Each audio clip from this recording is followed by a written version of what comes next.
Welcome to What a Creep, the show with Margot Donohue and Sonia Mansfield, talking about creeps from the past to the present.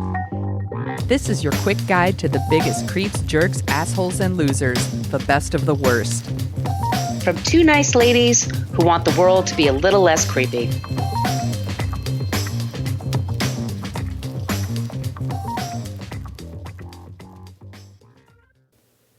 Welcome back to What a Creep. This is Margot Donohue, and my cohort in creepitude, as always, is the amazing Sonia Mansfield. Hey, Sonia. Hello, my friend. Hello, my friend. We are the podcast that talks about creeps from the past to the present. We've got quite an episode coming on today. This is someone who was creepy. So notorious. Farrah Fawcett played her in the TV movie. Oh, Farrah Fawcett TV movies were so good. They're so amazing. But before we get to that, we just wanted to let you know that if this is your first time listening, we always end the episode with someone who's not a creep. So at least you leave feeling a little bit better about the world at the end. And just so you know, this person is in jail that we're talking about where they belong.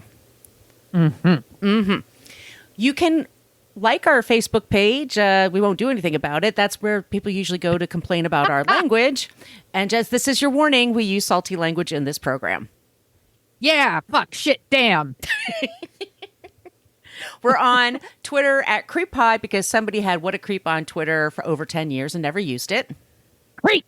We're on Threads, Instagram, and Blue Sky at What a Creep Podcast. And we have an old-timey email, whatacreeppodcast@gmail.com. Those are places you can send us your suggestions for creeps and also for non-creeps. That's always really important for us. And if you would like some stickers, and I do owe you all a bunch of you some stickers, I will get that out hopefully this weekend. Just send us your address wherever you are on the planet of Earth, and I will get them to you. You can count on me. You can count on her. She will do it. You got a friend in me. That's my Randy Newman. Really, really good impression. Almost as good as Adam Risky, but not quite. Sonia, it's a really good one. Do you want to tell them about the website? Yeah, go to whatacreeppodcast.com, and it's everything you ever wanted to know about our podcast, but we're afraid to ask. There are links to all of our past episodes, and in each of those posts are show notes, because we source every single thing we do. We want to give credit to the people that did the dirty work of digging up all this shit on these creeps. If you're looking for a deeper dive, it's a fabulous place to start. We also have a link to our Substack, which is free. You can sign up, and there's a monthly newsletter, which is usually me ranting about something. And sometimes I put like recs of things we're watching, reading, or listening to in there. The April one is coming very soon. And there's a link to our merch shop where you could get t-shirts and tote bags and face masks and journals, posters if you want a poster. All the stuff. Posters? So, posters. Holy shit, I didn't know that. Yeah, you can get whatever you want there. Okay. Yeah. And then someday we'll do a live event and you bring your poster and we'll sign it. Or we'll sign your tits, whatever you want. Yeah, whatever you want. Poster, I hardly know her. Oh. Hey, everybody. I'll be here all week. And there's a link to our Patreon. You want to tell them about that, Margot? Yes, Patreon, What a Creep Podcast. We have our first 8 seasons on there. Plus, Sonia and I put out 2 bonus episodes a month. In those bonus episodes, we talk about a lot of things that are happening in the news. We have a really good time with that. And we just appreciate all of you that support us there. It helps with just all the little costs for the show, to put this out for you. We pay for all of our news services and then also just the cost for the show itself, the software and bullshit that. So thanks to Jessica and Shannon for joining recently. We really appreciate it. And or if money is tight, we understand. If you could just leave us a review, a nice review, wherever you get your podcast, that would be amazing. iTunes, Spotify, somebody just left a great review. Good Pods, we've been doing really well. Y'all all know the podcast. Us find our people. Exactly. And I just want to give a special shout out to Claire in Australia, Brooklyn listener, and Jackson Jojo in Canada. All of them gave us 5-star reviews. And that really helps, especially because sometimes shitheads want to give us a 1-star. So it just helps with the algorithm. We really appreciate that. Yeah. Is that everything, Sonia? I think so. I'm going to have to minimize you on this screen. Not in life, but I feel slighted. Do not feel slighted, my good friend. Wait, let me bring you back. Can't minimize me. I want to begin with Sonia. Do you know who Diane Downs is? I do, because like a lot of children who were born in the 70s, I saw the TV movie Right. about her. So that's how I know of her. I also saw her on Oprah Winfrey being interviewed. Anne Rule wrote the book Small Sacrifices. Anne Rule was a woman who wrote a lot of true crime books. I don't know if I've ever told you, I had a friend at DVC, Diablo Valley College, Yes. where I took a class, a speech class. I took speech at DVC as well. What? Okay. Yeah, I took like 3 classes at DVC, the rest at LMC, but including speech at DVC. Oh, okay. Well, so I took a class, and what they did is you pull a subject out of a bowl. You pick a piece of paper, and this is a girl. One of those people, your friend. You feel like you're friends. You sit next to each other. You just chat. Yeah. What did you do over the weekend? Blah blah blah. One day she picked out the bowl, and it said, "What was the worst thing that ever happened to you?" Now, I don't recommend that in general for all the speech instructors out there. Yeah, could you unpack your trauma for Please. us? Yeah. In front of the class? Awesome. This was not known at the time. People just used to ask people to do this kind of stuff in a speech class. And she went on to describe, and I don't want to give too many details, but 2 of her family members were killed by a man that was called the I-5 killer, and Anne Rule wrote a book about him. And I had read that book. It was, and I was stunned. And then I went up to her after class and said, "I'm so sorry." And she said, "Oh, it's okay." She's like, sometimes I can talk about it, sometimes I can't. And I said, "I read the book." And she rolled her eyes and she said, "Look out for Anne Rule, because she gets fanciful. Like she gets." So keep that in mind when the Anne Rule of it all.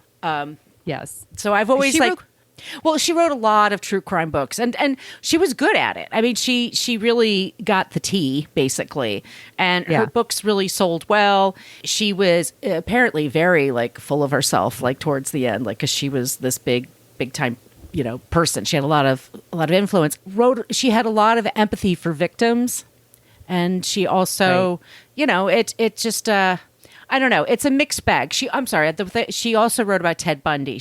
Yes, that's where I was going. Yeah. She wrote, I think, The Stranger Beside Me? Yes. Or something like that. Is that what became the Perfect Stranger? Or not Perfect Stranger. That was a sitcom. What was the Ted Bundy TV movie? Deliberate Stranger. Deliberate Stranger. And this is what they did with the TV movies then. Sorry, Perfect Stranger is the one with Balky. Don't be ridiculous. Don't be ridiculous. The Balky dance is one of the funniest things ever. I will go to my grave loving Bronson Pinchot. He wrote a book about, she worked at a suicide hotline with Ted Bundy. Yes. And there's people that say that she kind of expanded on their friendship a bit. Like maybe she didn't know him that well. I say, if I served, on a suicide hotline with someone who became a serial killer, I'd probably write about it too. It's a subject that interests people. She always was interested in crime. And so she made this career for herself. Yeah. So her big book was Small Sacrifices. So let's just start right here. I'll just get to what this is all about. And a lot of you probably know, because if you have seen the TV, they played this TV movie. It aired in 1989, and it was always on Lifetime in the 90s into the 2000s. They ran it, and they reran it and reran it. Diane Downs gained infamy for the 1983 shooting of her 3 children, one of whom died in Springfield, Oregon. The case became highly publicized due to the shocking nature of the crime and the subsequent investigation and trial. Reading's hard. On May 19th, 1983, Diane drove her children to a rural road and shot them at close range. She then drove very slowly to a hospital, claiming that a bushy-haired stranger had shot her and her kids during a carjacking attempt. There were inconsistencies in her story, and there was evidence that led investigators to suspect her in involvement of the crime. Once again, this is a single mom and her young kids in the car. They were 3, 6, and 7. This is not normal. This is not This is a very small town. So upsetting. It was very, very upsetting. Anne Rule's book, Small Sacrifices, was turned into a TV movie starring Farrah Fawcett and Ryan O'Neal that garnered huge ratings. And trigger warning, child abuse and murder. Diane Downs, these are my sources. Diane Downs, Wikipedia, of course. Willamette Weekly, ABC News, Crime Museum, Distractify. All That Is Interesting, Small Sacrifices by Anne Rule. This is one of those books. I mean, my friends and I passed it around to each other. It's a fascinating read. I mean, she's a good writer. She knew how to get you. There's also an amazing interview, Diane Downs on Oprah with Anne Rule. They have that link there. There's also a link to 2020 from Diane's daughter. We'll talk about Becky. And 1989, the TV movie starring Farrah and Ryan. That link is in the show notes. Elizabeth Diane Downs, born Frederickson, August 7th, 1955. She's from Phoenix, Arizona. And she grew up with her parents, Wesley and Willadine, and they were very conservative people. Her dad was a disciplinarian. They had to go to church. It was a very strict environment. And Diane, from the time that she was young, was kind of wild. She was always kind of pushing boundaries and always, sneaking out of the house, dating way older guys, kind of wild. Years later, she would say that she was sexually abused by her father. We always like to say we believe victims. This woman lies about everything. So it's a case of I don't know what to tell you, because she lies so consistently, and we'll talk about that to this day. She lies about her involvement with the shooting and all this stuff. She meets a guy named Steve Downs. They start dating, and then they want to get together, but they're too young to get married. So at one point, her parents send her to a very religious college in Oregon, and he goes into the Navy. She gets kicked out of the Bible college. I'm sorry, it's in California. She gets kicked out of the Bible college for promiscuous behavior, and then she has to go back to her parents' house, and her Navy guy came home, and he married her. This is in 1973. They're very young. They have kids right away. And she only married him just to get away from her family. Their first kid was Christy. That was followed by Cheryl. And then Steve,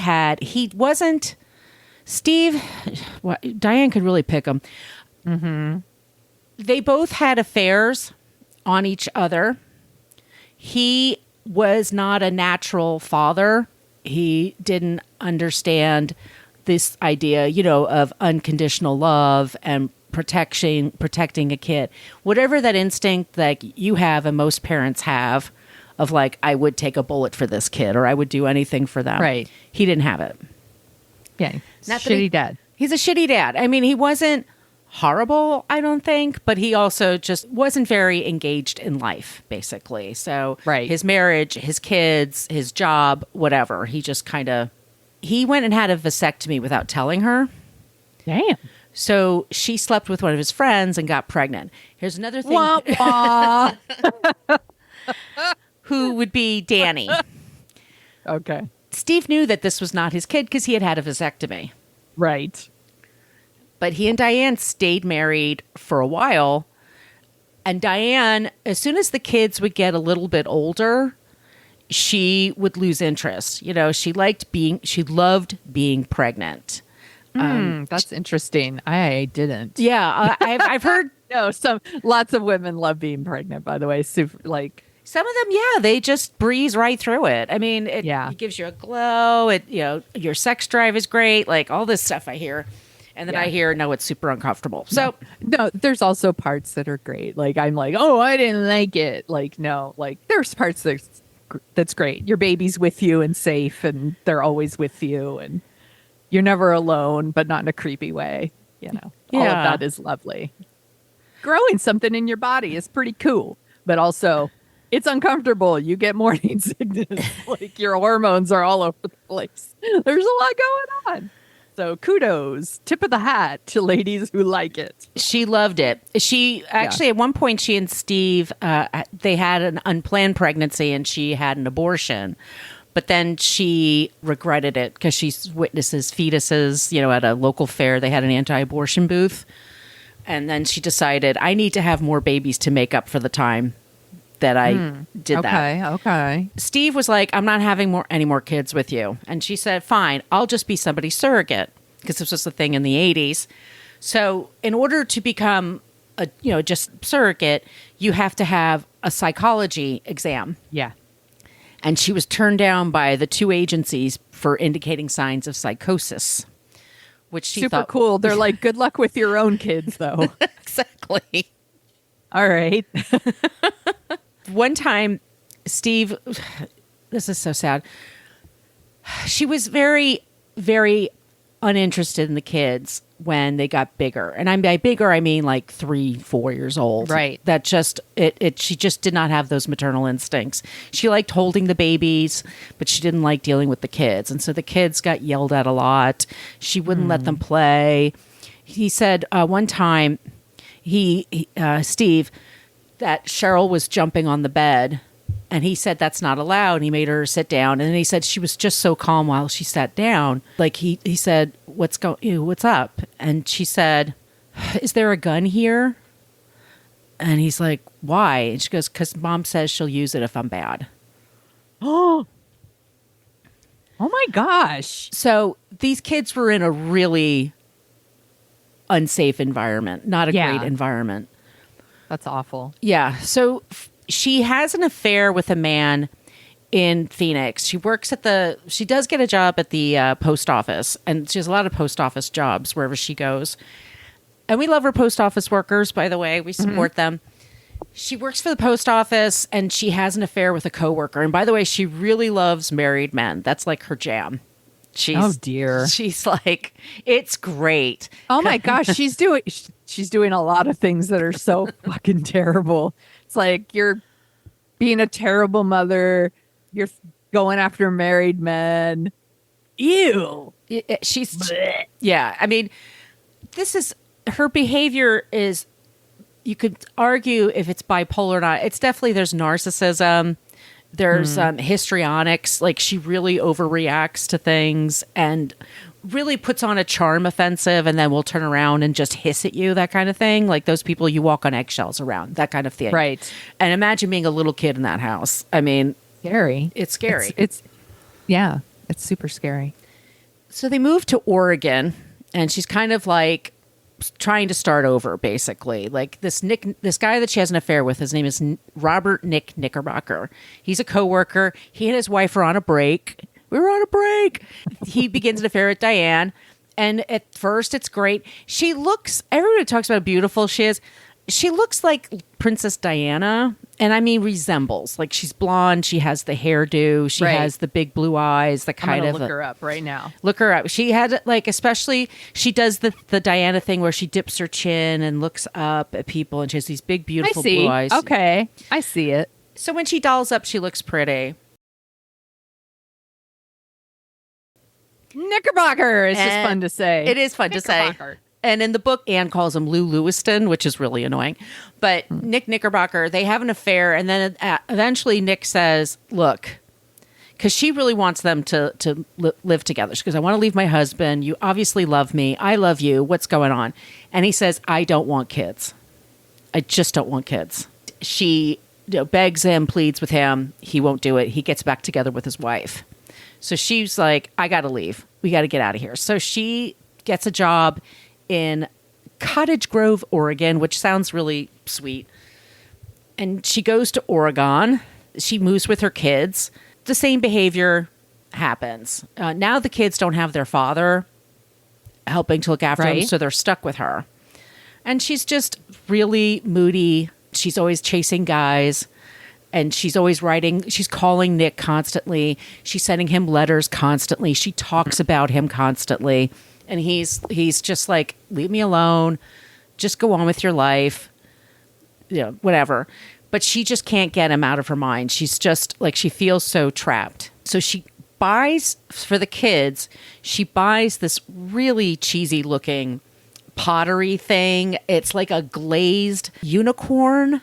She has a date on it, and then she has all 3 kids' names put on it. And she's like, this is our special unicorn. I think it's a unicorn. It's a special unicorn. It's just for us. It's to represent how unique we are, how much we love each other. And their kids are like, oh, okay, whatever. And then, Sure, Mom, whatever. And then one night, May 19th, 1983, late at night, if you've ever been in the woods, at night, it's dark. And she decides to go driving. Like, they're just going to go on an adventure Sure. and drive. Super normal. She has a 3-year-old, a 7-year-old, and an 8-year-old. And the 3-year-old sleeping next to her, there's the littler one, Cheryl, the middle kid. She's like laying in the back, and Christy's the one that's up and watching. She is playing by Duran Duran, Hungry Like the Wolf, over and over and over again. I mean, I like that song too, but It's a rad song, but imagine being in a car with this woman and she's just playing it over and over and over again. And it's dark. It's very, very dark. And they don't know where they're going. And she's just driving. And then the next thing, and this is how the movie opens. Diane drives to the hospital, shows up at the hospital, and she said, some guy just shot my kids. And it's Springfield Hospital. And they run out and they see that Cheryl's on the floor in the back and she's dead. She's 7 once again. The boy was shot through the chest, and then Christy was shot, and Christy almost died. She had very low pulse. She lost a lot of blood, and she basically had a stroke in the car. And Danny would be paralyzed or partially paralyzed because of these gunshots. Diane had an injury on her arm, which one could interpret as a defensive wound. but it's pretty superficial. It's really superficial. She's adamant. A bushy-haired stranger tried to do this. And the cops are going everywhere, looking for anybody that's like a vagrant. They think there's a killer out there. And Diane, at the next day, so it makes all the papers and all the news stations from Salem, Oregon come over. She just is like, ooh, cameras. And she starts doing interviews just all the time. And she's got like a sling over her arm, and her eyes are all carved out and dark circles under her eyes. But she just is like talking about, oh my God, I was so scared, but I looked out for my kids. And the kids are like very close to death. They were critically injured. And the nurses say that she was at times sweet, and then sometimes she was really very aggro with the nurses. Like, she got very jealous of the nurses being kind to the kids and the kids liking the nurses. Christy especially couldn't speak. She was in such a state of shock and getting over the stroke and had some speech impediment that at one point she was sleeping. They had a ventilator on her. Diane came in and they're like, no, she needs to sleep. And Diane came over and she whispered something in her ear. And then all of a sudden her eyes flew open and all the equipment starts going crazy. That's when they told the police, like, there's something going on here, because she just terrified that kid. I'm so horrified. I mean, everyone knows what I'm going to say. Children depend on their parents to take care of them and look out for them, to protect them. They don't expect their parents to do things like this. And for her to see her mom do something so fucking terrible, it's going to traumatize you. It's going to break your fucking heart. Yeah. Like, I'm so upset for those kids, and it's such a fucking bitch. She's pretty terrible. And it's decided that, and what happens is that the police, when they interview her, like, she talks in circles, and then sometimes she's very, chirpy and perky, and then she'll get very dramatic. And it's like, none of it felt real to them. And they do the thing like, well, she didn't even cry. Like, crying is not really, I don't think. Some people it's possible to be in a state of shock, and yeah. Or my brother Joe had a odd kind of quirk. Like, sometimes when he talked about something really scary or bad, he would smile just because he's a quirky person. That's all I can say. Like, it's like, also it's also like a defense mechanism. Yeah. Not a defense mechanism. Kind of. you're trying to like make other people feel comfortable Right. with something that's really awful and uncomfortable. Like I do this sometimes. I have like nervous laughter. Yes, same. You know, I'm also one of those people who cries when they're angry. So then people Yes, think same. I'm sad, and I'm not sad. I'm actually so angry. Like, Same. so not everybody reacts exactly the same to everything, but you can definitely tell when things are off. And that's what the police are saying. Like, Yeah. there's just something off about her. They knew that she owned a handgun. They knew that she had multiple affairs. They knew that she was hearing from the wife of Nick Knickerbocker, called the cops, and it's like, this woman's crazy. Like, you need to look into her. Because she was threatening her life. She stalked him. Please tell me that his wife's name is Nikki. No, I Nikki wish. Knickerbocker. No. Sorry, Sonia. I could have looked that up, but anyway. So the cops say to her, because she just loves being on camera, they're like, you know what? They get the idea. Oh, and also another thing she says is she talks about when she took the kids to the hospital. At one point, she turned to one of the nurses and said, I don't know how I'm going to clean all that blood out. Like, very flat, very just... So the cops are suspicious, to say the least. But they can't charge her with anything. They don't have a weapon. They don't have any witnesses, and the kids can't talk. I mean, they have witnesses, but they can't talk. Like, they're going to be. Mm-hmm. So the police actually are able to put the kids in a situation, because they called Steve. They found out pretty quickly Steve was not going to be able. He basically is like, I can't handle this. You know, Steve came up from Arizona. So they put the kids in like a halfway home. And they had a family, a really great family, that made it their charge to like take care of these kids, make them feel safe, make sure, like, you know, if there's any visitation, that there's somebody there, blah, blah, blah. Steve gets some visitation rights. So he'll come up from Arizona, he'll visit the kids. And Diane is not supposed to see the kids because the cops are investigating her for this crime. Steve still sets up like meetings with them. Like, he'll like, oh, we're going to go to a pizza parlor, and then we'll go to the park, and then they'll go to a motel, and there's Diane. And he's not supposed to. Right. And the kids would be terrified because they're terrified. Right.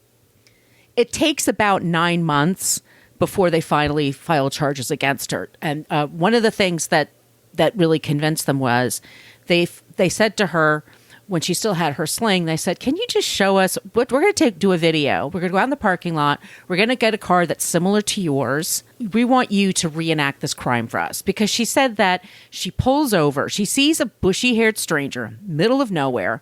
She pulls over because she thinks he wants directions or something.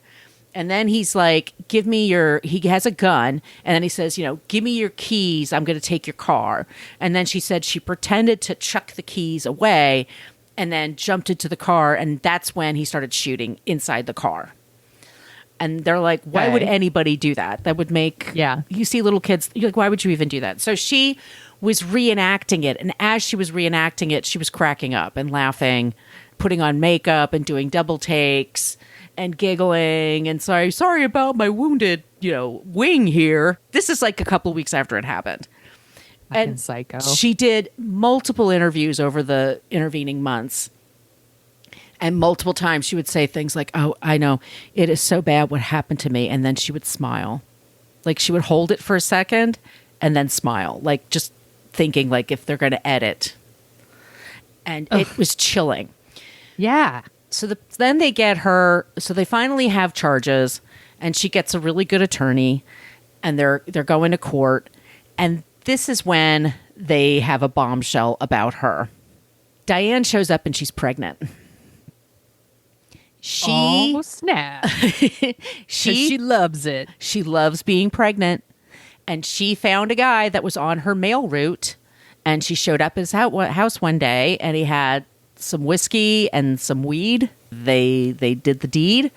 And she knew she got pregnant right away because she knew her cycle so well. Wow. So and people thought this has to be because she wants sympathy from the jury. That she wants, sure, because she's sitting Absolutely. there. Yeah, she's like in her, second trimester or whatever, and she's wearing these big I would maternity never gowns. hurt kids. I'm super maternal. I'm pregnant right now. You can't put me in jail. Look at me. I look like Princess Diana. They go to trial. It's difficult. She shows no remorse. She's always whispering and giggling with her attorney.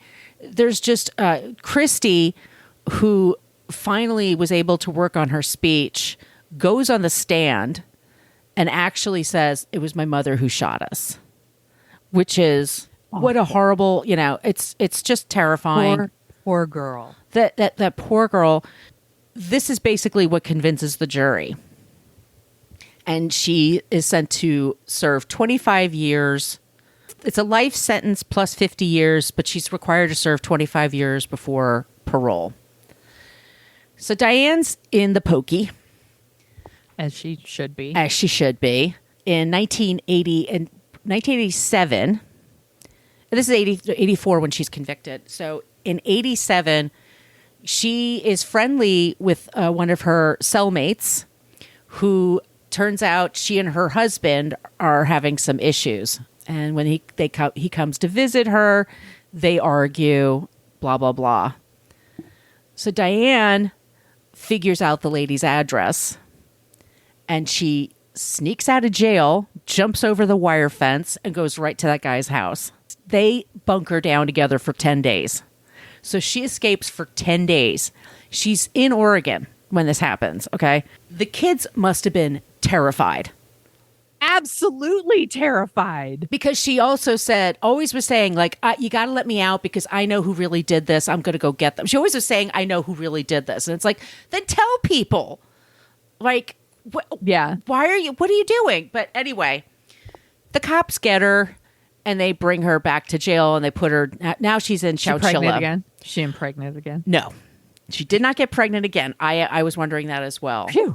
But she did have a romance of sorts. She had a romantic pen pal with, guess who, Sonia? The I-5 killer. The guy I mentioned before. Fuck? Yeah. The fuck? Well, that's a match. Yeah. They have so much in common. They do have so much in common. You had a book by Anne Rule, me too. Yes, exactly. Oh my gosh. We have so much in common.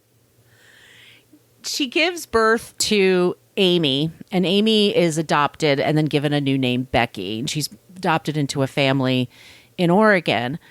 Christy and Danny this is so sweet. They were adopted by the lead prosecutor, Fred Hughey. They adopted them in the 80s. I know. So sweet. Like, they cared so much. He loved them from the start. He and his wife were just like, we have to, because they were worried because the two kids have different fathers that they might get separated. Yeah. And also they both have special needs. Yeah. So they took them in. And they're doing great.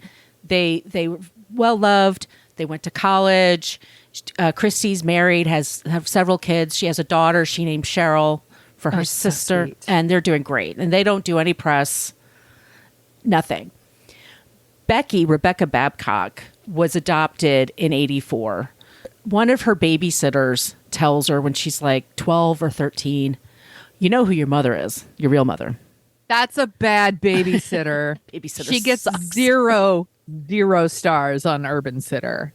And she's really upset by this news, obviously. Yeah. And then a couple of years later, a boyfriend of hers, they decide to rent the movie Small Sacrifices. Because she was just so curious. I throw up. I mean, and I know friends that are adopted and that went through the whole process of finding out their birth parents, and sometimes it goes well and sometimes it doesn't. And I know, like, I've talked to someone who said, like, you have fear of, like, what if this person is a real lunatic or something? You know what I mean? And here, there's that fear is, like, real for Becky. Yeah. That's awful. So Becky, she goes through a really bad spiral. She's like 16, 17. She gets into drugs. She gets pregnant. I think she gives the baby up for adoption. She gets pregnant again. She is in like a lot of trouble. And she grew up, as she says, in a really great home. Just for whatever reason, it just completely destabilized her. And eventually she started to contact Diane. She sent her a letter, and Diane writes back like a a lot of people in prison. I mean, what else has she got to do? Yeah. So she writes Diane a letter, and Diane writes her back, and then they kind of become pen pals, and then eventually Diane kind of shows her true colors.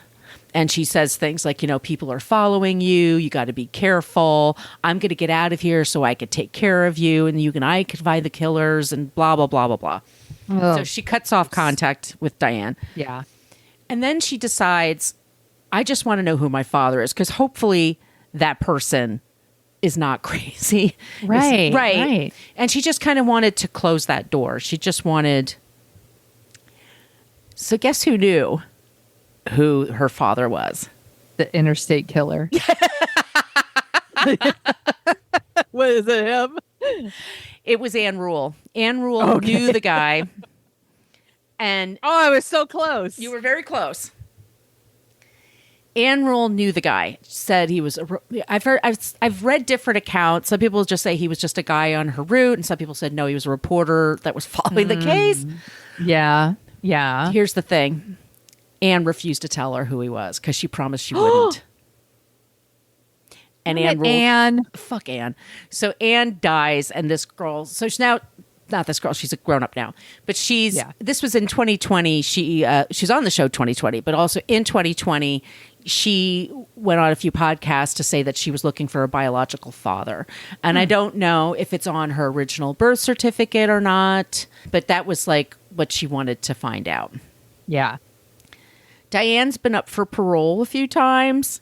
She's gone a little gray, but she still has those really big blue eyes. She's still in jail, and she still doesn't admit what she did.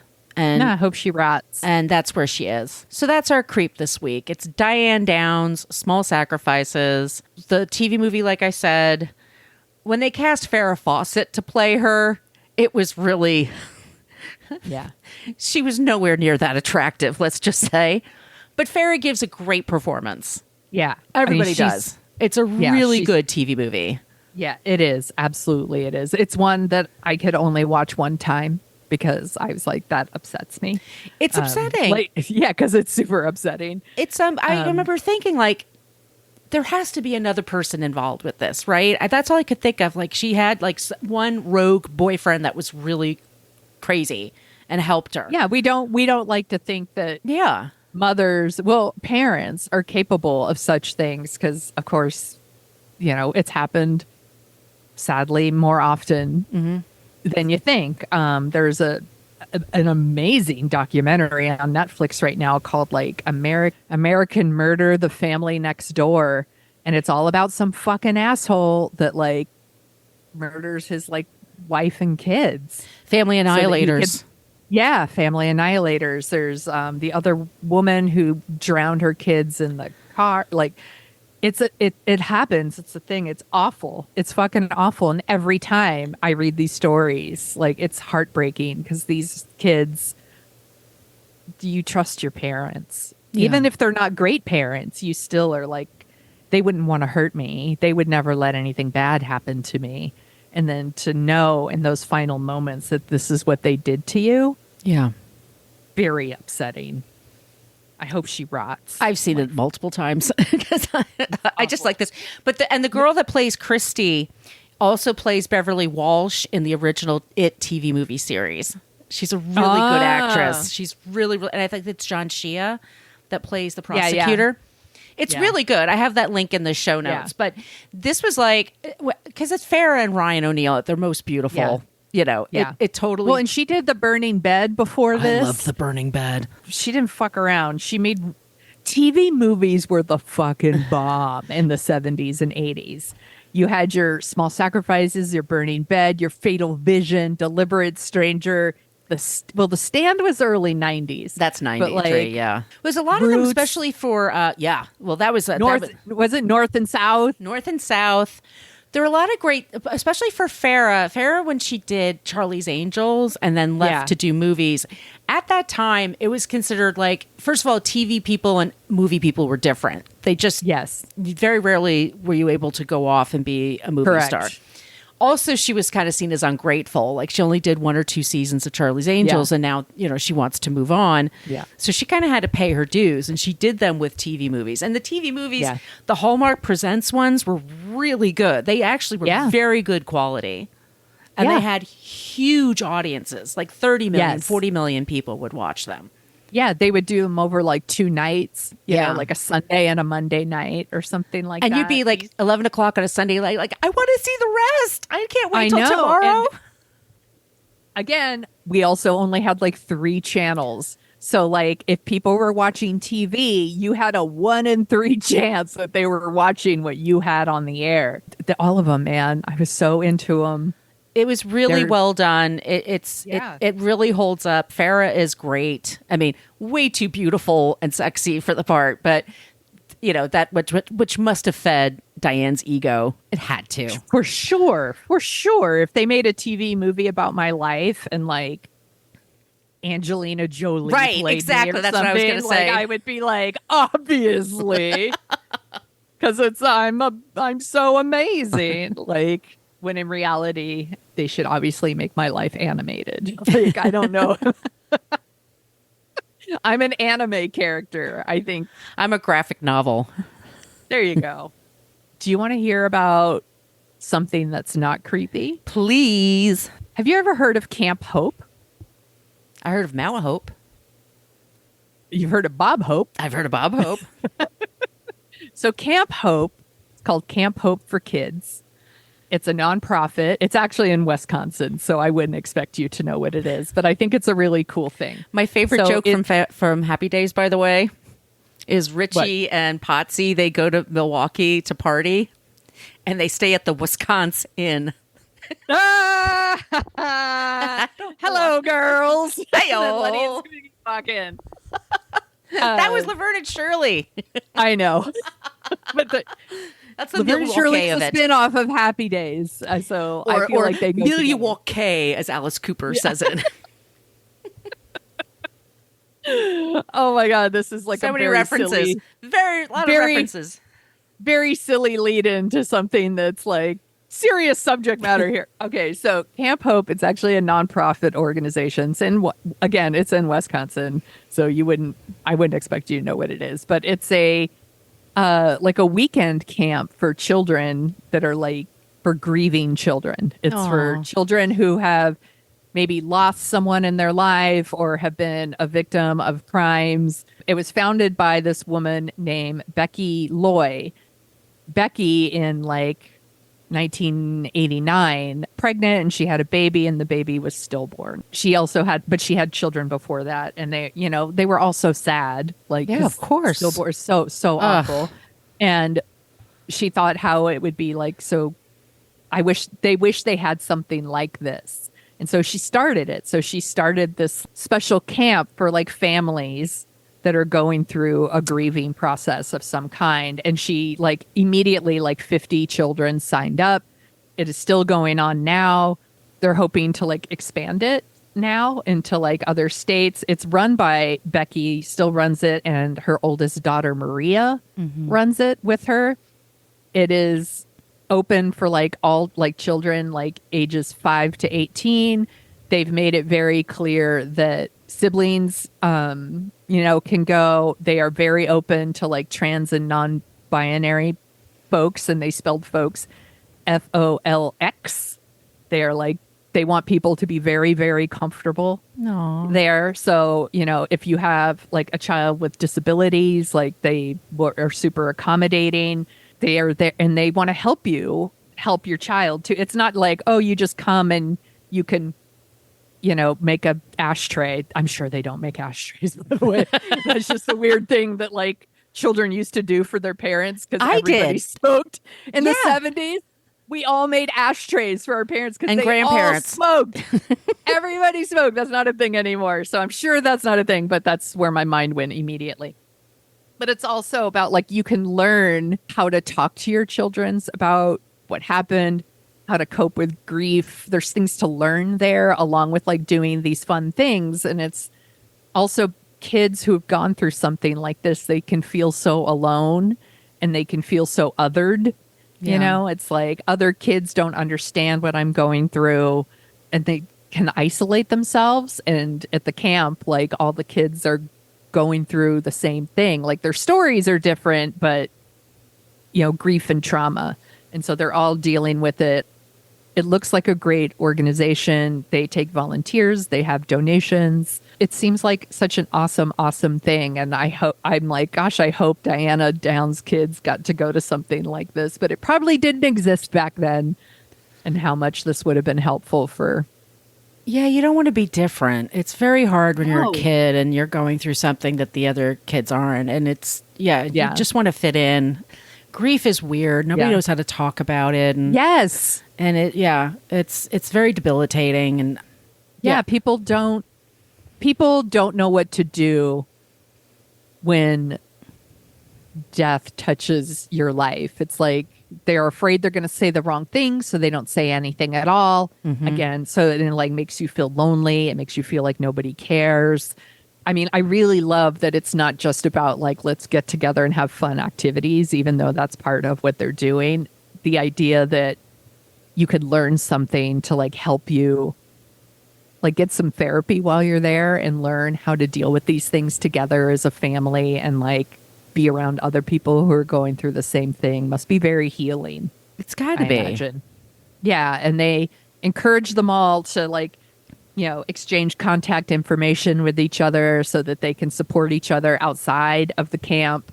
I just think that's so cool. So I'll make sure to add the link in the show notes. So if people want to donate or learn more about it, they can absolutely go and do that.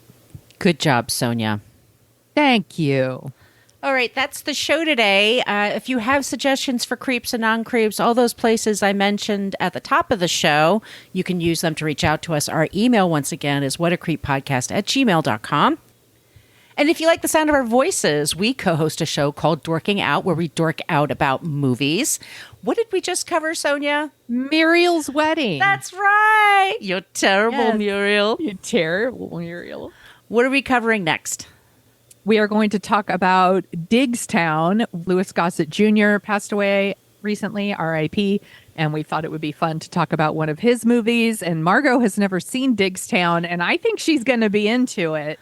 This movie has fans. I posted a clip on TikTok of the trailer, and I got a ton of it, but all dudes. But they all wrote and said this is this is a gem of a movie. So I'm excited to watch it.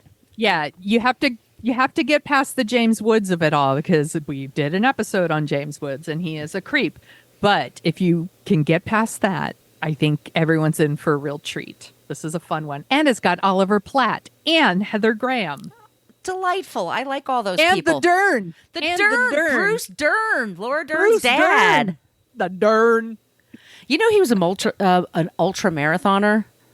I did not know that. He didn't drink. I don't think he drank or he didn't smoke pot. He's from the 60s generation. He just ran. Like that's how he got his endorphins off. And he would run like ultra marathons. I did not know this. See? I learned something. Right? Okay. Where can they find you on the internet, Margot? Thank you, Sonia. You can find me at Brooklyn Margot for TikTok if you're checking out clips there. That's also me for Twitter, on Threads and Instagram and Blue Sky, and my site, it's Brooklyn Fit Chick. Sonia, where can they find you? You can find me at thesoniashow.com and The Sonia Show on all the social media platforms, including the TikTok, as long as it is not banned. In the meantime, be safe, be kind. Don't be a creep. Be a creep. Thank you for listening to us talk about creeps. You can follow us at What a Creep Podcast on Facebook, Twitter, and Instagram. But don't follow us too closely. You can email us your creepy stories at whatacreeppodcast@gmail.com. But please keep your dick pics to yourself.